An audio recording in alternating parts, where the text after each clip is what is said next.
So let's talk about the surface water technique. So this is, we got a wetland that's gonna take basically some water from the catchment and hold it there. Most of the time, you're gonna have to build a bit of a dam for surface water techniques. It's a bit of a challenge in itself, but it's just one of the things we have to. Naturally, wetlands would have been built by slides and that kind of thing, and damming itself. I tended to build my dams a little differently than a traditional dam with your 1 to 3 slopes and flats. I do a 1 to 5, 1 to 6 slope. I disappear my dam in the landscape. I try to, if I've got a ridge coming down, I try to build my dam into that ridge and make it look natural as much as possible. But by building it on my dam on a 1 to 6 slope with a core clay core, I always go down to an impermeable surface and with core clay, with compacted clay, because if I just put a little dam here, the water would sink in here and it'd go underneath the dam. So I go down to an impermeable clay surface.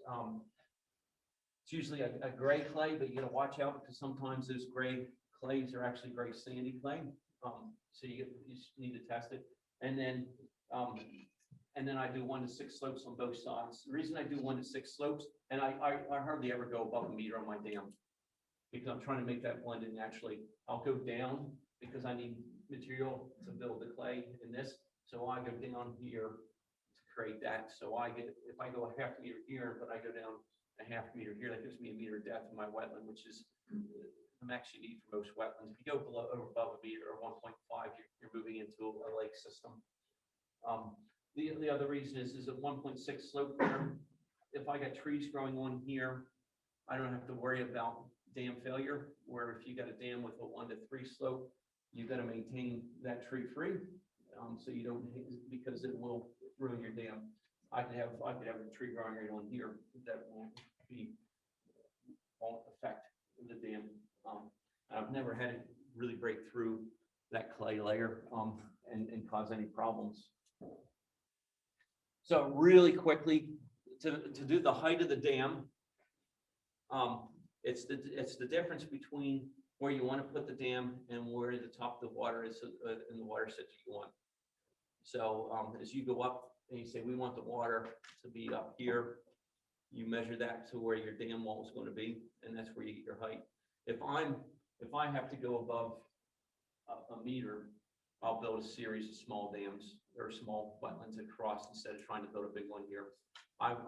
There's another reason I go with these 1 to 6 slopes too, and that I've built spillways here, but you know, we do have cyclones come through here, and you can't build a spillway to handle most cyclones.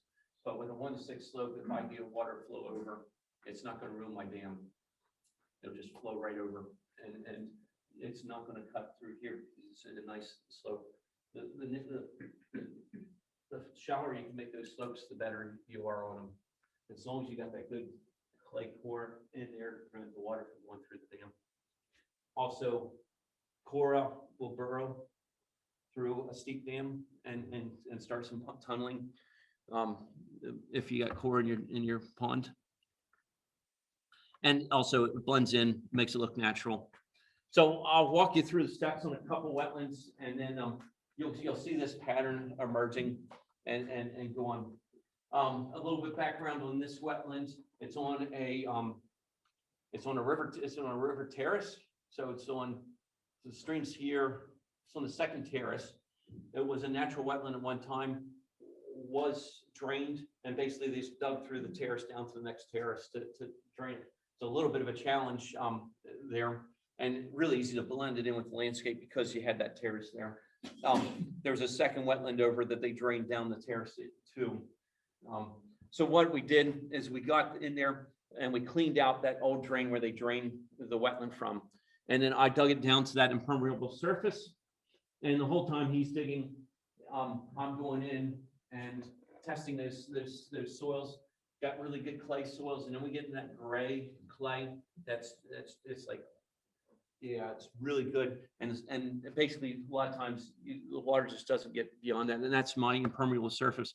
If you get down the rock bed in places, that's even better.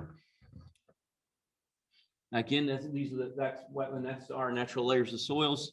There was a little bit of silty loam soil on that top, but it wasn't a lot. It still had a high clay content. But when we mixed it down with the next layer that was a higher clay content, it still was a good clay soil.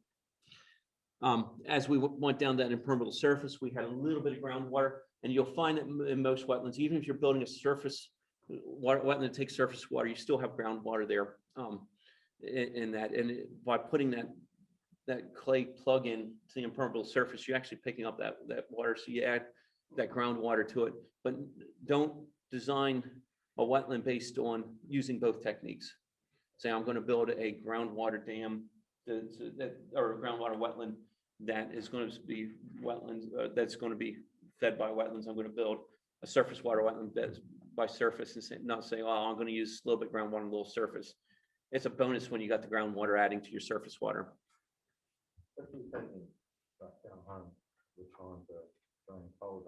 That's right. Yep. Yep. So you sort of have to allow for that. Yep. Yeah. Yep. And I would, yeah. It's well. It's a surface.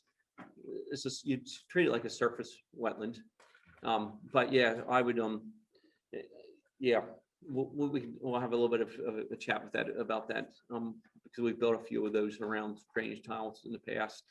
But you have usually a constant, relatively constant source of water, but it does dry up in the summer. That constant stuff allow for the size of it too, wouldn't it? That's right. So Yep. still want drainage up there, Yep. Yep. Yeah. So you design it based on what your flows. You can design it based on your flows. Your catchment is the tile drainage, and probably what little bit of catchment gets into there, where you got a bigger catchment. With tile drainage, it's easier to deal with spillways because you've got a constant flow in. You don't need a big spillway for it. For this one, what we did is we stockpiled a lot of clay soil because we had a big area to fill. But we took that clay soil from our basin where we're going to make the basin for the wetlands. And so that's where we create we're going down. And we formed that wetland bowl. This bowl was way deeper than what we wanted it to be because we needed a lot of clay because we were on that terrace and we had a big fall there that we had to use a lot of clay on. We compensated for that later on. We built the dam. Our spillway for this dam is basically this area here. We had a natural curve right there that flowed down into there. It was a gradual slope. We did very little. Yep. We did very little, or we didn't. Yeah, we did no excavation on there, so it was solid ground, grass, and that kind of thing. Water could flow across there. I always put a secondary spillway in. We had a secondary spillway that spilled into another wetland just for those big flows. I just don't trust one spillway. Do you reinforce them? I mean, You can reinforce them, and we will talk about. We didn't reinforce this one because the catchment wasn't that big, and the wetland took up most of those flows. We didn't have any streams flowing down in there. This was all surface flow with a little bit of springs up above.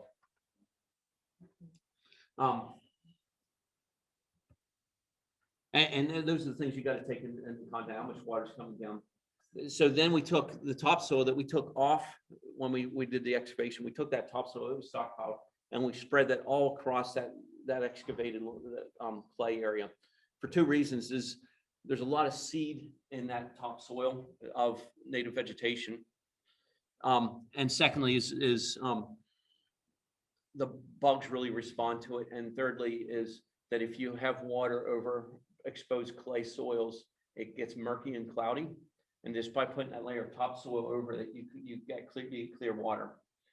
And but what we did, because because that was deeper, we put a lot of clay, we put a lot of topsoil on that bottom to shallow that wetland up, because we had that. Usually after I cover whatever soils I have left, so I spread across the landscape and the paddocks. This one, because we had such a big hole, we filled it up because we only wanted 1.5 meters at the deepest point. For a few years though, after that was done, walking through that was a little bit of a pain because that's topsoil and it ain't compacted. So, but interestingly, when I started doing topsoil there, the bug life in these wetlands, within weeks of putting this wetlands in, water coming in, the bugs have really took off. And when you don't put that topsoil and you don't see that response of the insects. Creating topography through the wetlands. Most times I don't excavate the whole wetland. We excavate out what we need to build the dam wall. And then I'll go through, especially on a flat, and we'll create topography. And I'll talk a little bit about the different types of topography: islands, peninsulas, deep water habitat, small water. Just right here. So we left that back unexcavated, but we wanted some deep water habitats. So we dug that down another 0.5 meter. That gave us 0.75 meters of depth in that area, because we wanted that interspersion. At that time, we wanted an interspersion of vegetation and open water. Wood, large wood. This will be this is my my big thing. Wood is important. You go into a natural wetland, and what do you see? Dead trees. You see trees in the ground, or you see trees falling over. And so studies in, I don't know why you're doing that. Studies in Australia and the US have shown that for a hectare of wetland, you need about 2 cubic meters of large wood, minimum. What they did was they started adding large wood in there to see what the invertebrate life took off. And you got gains until you hit 2 cubic meters. And then after 2 cubic meters, adding more wood, you still got gains, but you didn't get those big gains. So I always say 2 cubic meters per hectare is a, I always go over it, but yeah. A lot of times you excavate out. Are there certain kinds of wood trees that are detrimental? Or is it not really? Don't use tantalized. Yeah.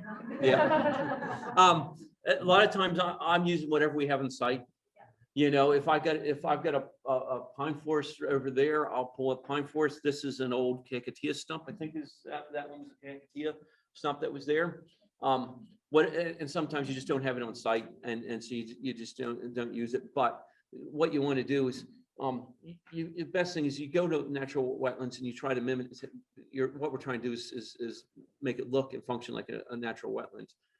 My bugbear on a lot of restored wetlands is that you step down into them.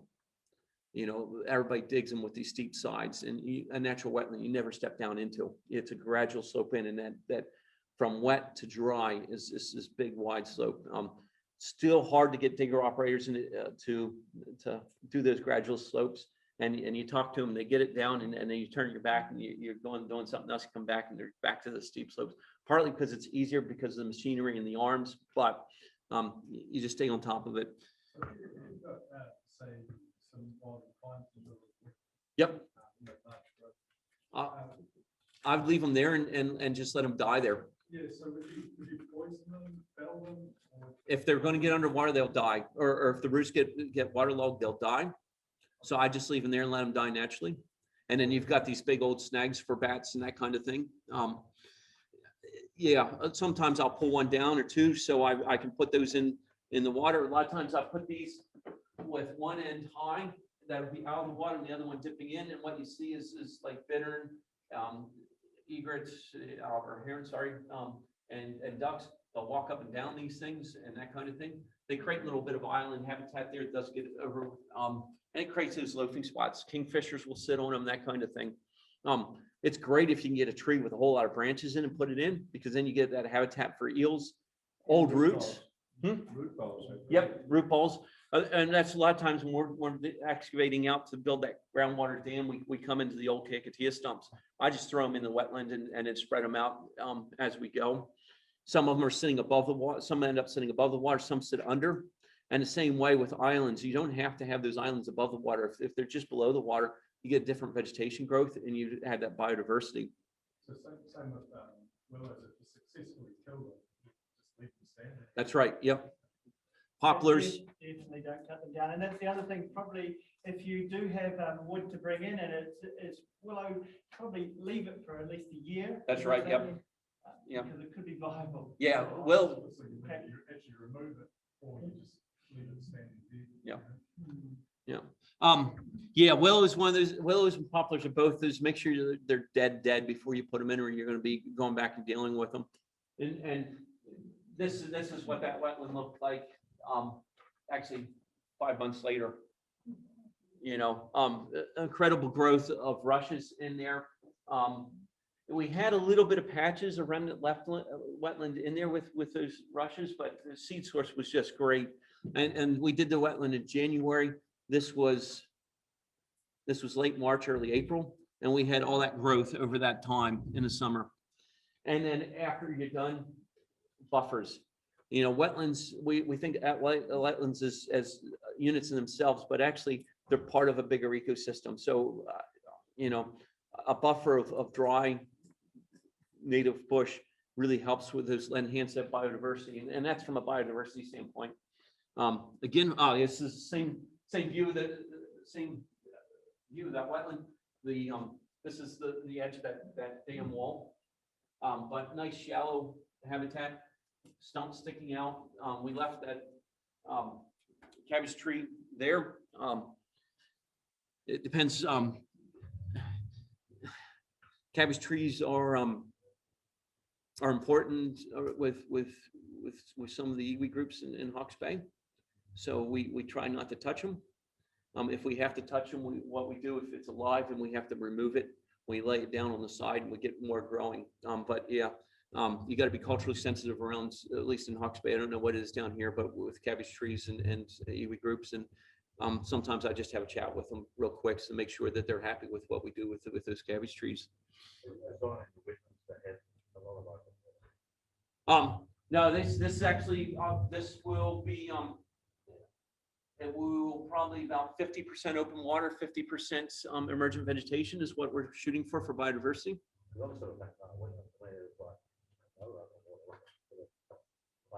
Yep. This one was a duck hunter, so we had to do. You have those balances, you know, and yeah. But to be honest, like this one here, there were two side by side. This one on the right will be about 80% covered eventually. It's only that deep through it. This one on the left will be about 50% cover with that deep end where that dam was at a meter and a half for his duck shooting. And then the rest, we dug some open areas where that vegetation will create little open pools through it. But yeah, we were shooting for that 50-50 mix in there. Yeah, we. For that shallow, would you speak to allow further access to plant out at some stage, the sediment trap pipeline tiles, or would you not? Yeah, yep. If you got drainage tile, definitely you put a sediment trap in there. Before the wetland. Yep. Yeah, because you get that with drainage tiles, you get that fine sediment coming through, no matter if it's Nova Flow or the old ones. Yep. So Prior to the wetland. yep. I'll show you some. Not sure if I put any sediment traps. This one I didn't put any because the catchment was all native bush. But I do put sediment traps in a lot of them. And I might have one in here that we did. If not, I'll pull up one for it. That's what it looks like a year later. And I was flying with a fish and game guy and said, you know, we restored that last year. And he looked at it and said, no, you didn't do that. I said, yeah, we did. But you can see where this is where the dam wall was. This is the terrace right here.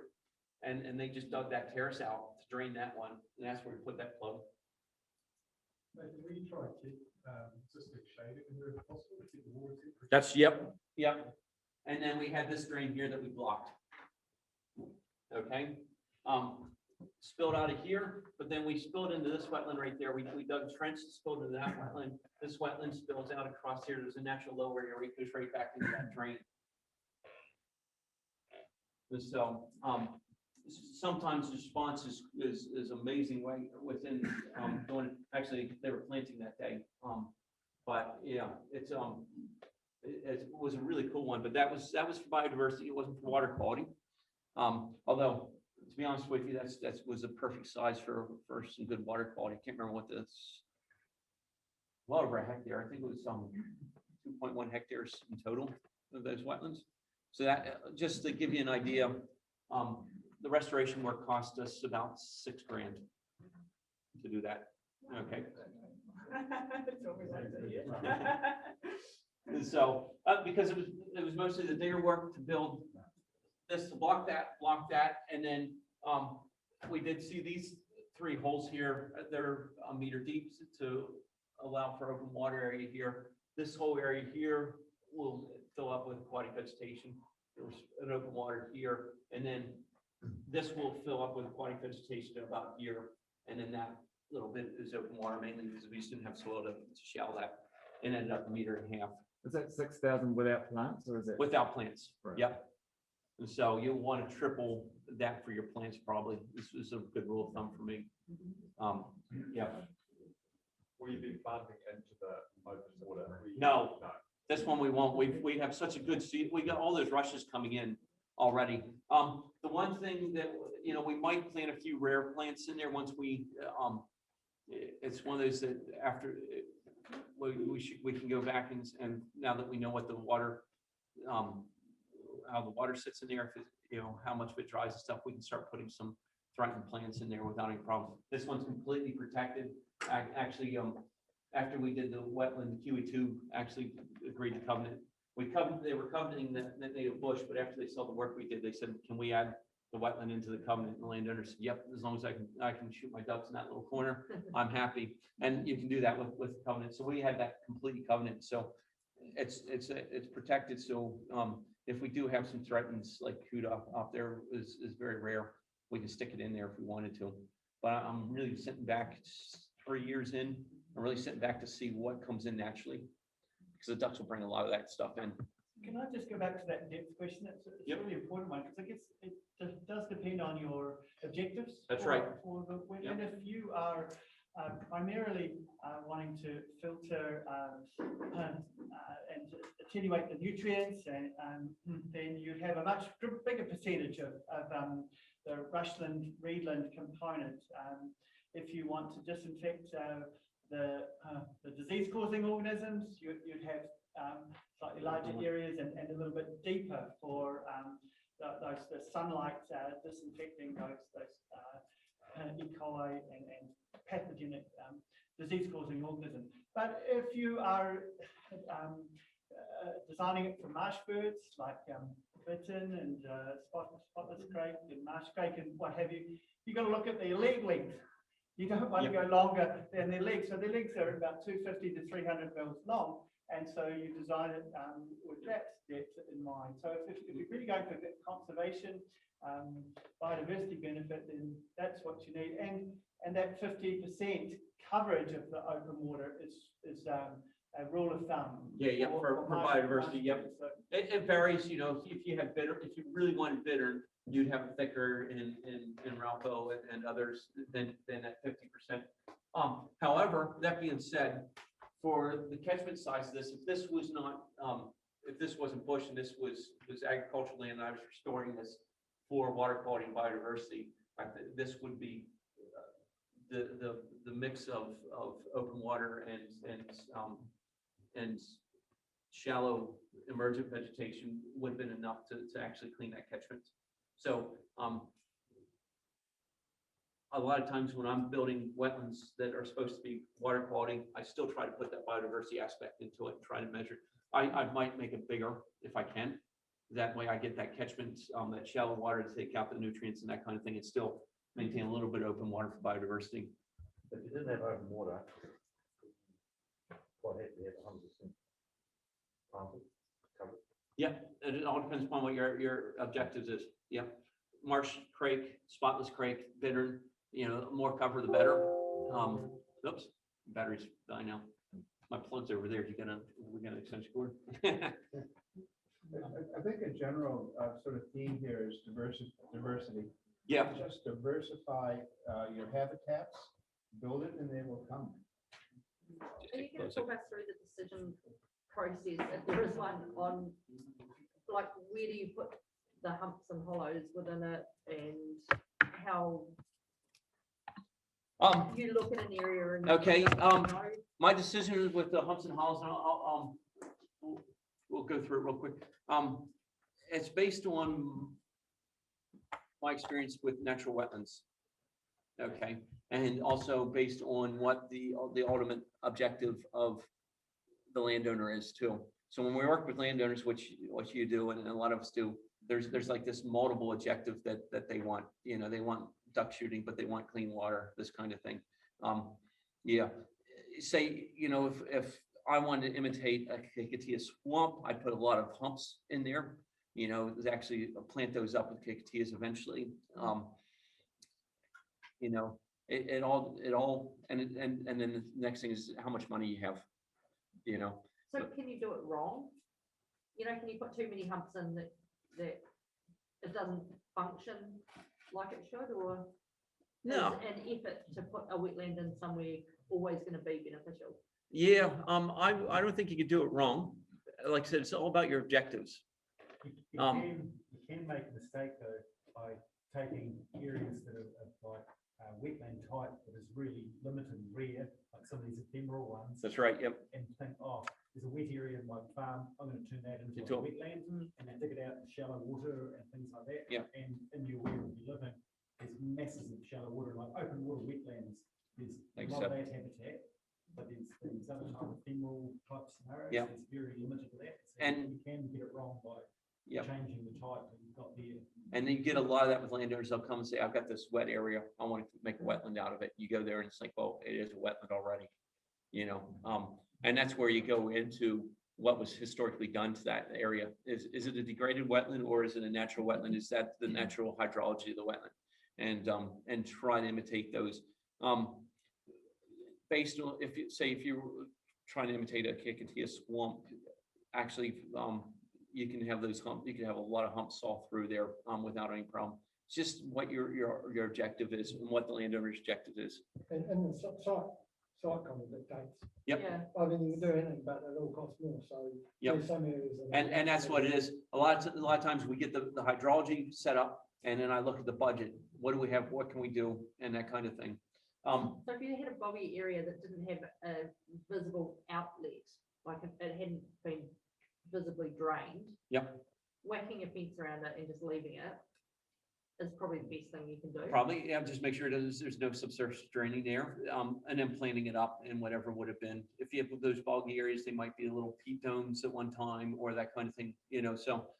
Knowing your area and knowing what kind of wetlands are in your areas, it's really hard because a lot of them have been destroyed, but you know, Stevenson's book on wetlands has a really good reference and that kind of thing.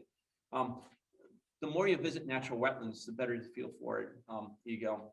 So I'm going to talk about plug and ponding, which is actually what we do with drainage ditches, to plug drainage ditches. And so we're going to plug and pond. It's a method developed in the U.S. originally for wet meadows and high meadow areas in the western U.S. Where you've got an inside stream, but it works really great with drainage ditches. We got a river that's just right behind those trees and going around. So with this one, we decided to go natural and build like natural oxbows and through there. This was a drain going through, draining from that way down to here and then into the next drain. So a lot of people say, oh, I'll block the drain. We'll just throw some soil in there and compact it and we'll be good. But you can't do that because there's a lot of crap in the drain, a lot of vegetation. There's organic soils which will leak. So you really got to clean that drain out. And I usually excavate down to an impermeable layer like I do with a natural wetland, because I don't want any water flowing through that section, because usually those drains are dug in the lowest areas. And then I dig that trench perpendicular to the drain, both sides, depending on the width of the drain, about 3 times the width of the drain, both sides, so it's tied in. So I have no water going through there. You won't spill out across where you do that plug. I think the rule of thumb, I over engineer it sometimes. The rule of thumb is the width of the drain tied into both sides. Next. And then after I clean that out, I excavate the bowl to get those clay soils I need for in there. put the topsoil in one spot, clay soils in another spot. If you got a digger and a dozer working together, that's all the best. You can do things quicker, but the cost of bringing both equipments isn't cost effective. These were about 10 grand to do those three, just to get things fixed. Stockpiling the clay. You can see we've already put in some stumps and stuff. While we dug them up, we just put them in to create purchase for shags. And then you fill compact with clay. So you put a layer of clay down, compact it, like that, and just keep working your way up, putting layers of compacted clay across that ditch. Are you just compacting with the digger itself? Yeah, we're driving over with the digger. Yeah. Because we're not building a dam up, we don't need that compaction you would on a big dam. But we need compaction that we don't get the water flow through. Ideally, we run the digger across, it's the width of a digger and a half wide, so we can just, track roll it. In some places we can't get there, so we dig it a bucket and a half wide and use the bucket and pound it in with buckets. Hard on the equipment, and digger operators don't like doing it, but sometimes you can't get it in there into the smaller wetlands. You can't get in there to do a track roll. Yeah. And then we spread the soils and we make microtopography. These mounds, these are unconsolidated. We just put them there. They're going to break down and settle a little bit. So, you can pack them down, but I just kind of flip them and put them there and just let them settle and naturally dig holes. We had all these logs. We just put them up for purchase for kingfishers and for herons. And for whatever. We also had some laying down out of the wetland for the ducks and stuff. So again, it was about diversity, but you see how rough that bottom of the wetland is. You never walk through a wetland that's flat. When you walk through a wetland, you're always stepping over things, through things. So you want that bottom. And the nice thing is, it's like I've got you got a high area here. That's going to grow more different emergent vegetation than deeper areas or shallow areas. So you get that diversity of growth in there. For that biodiversity. Again, this has failed because they didn't go and clean that drain out and put that clay in it and compact it. If they would have done what we did there, that would actually hold water most of the year round. Going to ephemeral wetlands. I don't do many of them because nobody likes ephemeral wetlands. Everybody wants a wetland where they've got water year round. But ephemeral wetlands were extremely important in Hawke's Bay. We've got some really rare species that use ephemeral wetlands. Mudfish are specialists of ephemeral wetlands. So by ephemeral wetlands, I mean seasonal. They'll hold water for 6 to 9 months out of the year, and they dry out in the summertime. Very productive, really good for waterfowl. Tadpole shrimp, which is a rare castration in New Zealand, used to be across the place like mudfish, have disappeared over most of New Zealand because they're the first ones to drain because they were actually shallow. It takes a little bit to know your rainfall, to know how shallow to put it to get your hydrology right, but they're actually really good. Again, it's surface water, so I'm putting a groundwater dam because I don't want to lose that water through the ground. I want to lose that water through natural evaporation. So I put a groundwater dam in so I don't lose it to the ground. Next slide. Why he's excavating, I'm using the dozer to compact my groundwater dam.